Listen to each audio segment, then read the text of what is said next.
Surat police કમિશનરની સૂચના અનુસાર AHTU અને ક્રાઇમ બ્રાન્ચની ટીમે જહાંગીરપુરા પોસ્ટ વિસ્તારમાં A1 ગ્રીન નામના સ્પા સેન્ટર પર છાપો મારી દેહ વ્યાપારનો પર્દાફાશ કરેલ છે.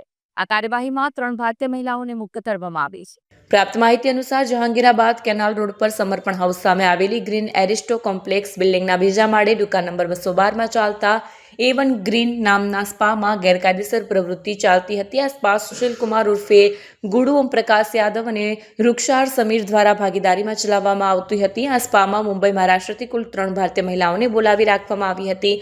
સ્પાના સંચાલન માટે સાહિલ સોહિલ ખાનને નોકરીએ રાખવામાં આવ્યો તેમજ ગ્રાહકો પાસેથી મળતા ઓનલાઈન પેમેન્ટ ફૈઝલ નૂર મોહમ્મદના એકાઉન્ટમાં જમા કરાવવામાં આવતા પોલીસે ડમી ગ્રાહક બનાવી ₹1000 ચૂકવી સ્પામાં પ્રવેશ કરી તપાસ હાથ ધરી હતી. ત્યારબાદ એએચટીયુ ટીમે પંચો સાથે સ્પામાં રેડ કરી. રેડ દરમિયાન 2 મોબાઈલ ફોન, વેરા બિલ, લાઇટ બિલ, ભાડા કરાર, કોન્ડમ, હિસાબી બુક સહિત કુલ ₹16,000નો મુદ્દામાલ કબજે કરવામાં આવ્યો. કાર્યવાહી દરમિયાન 3 મહિલાઓને મુક્ત કરવામાં આવી છે.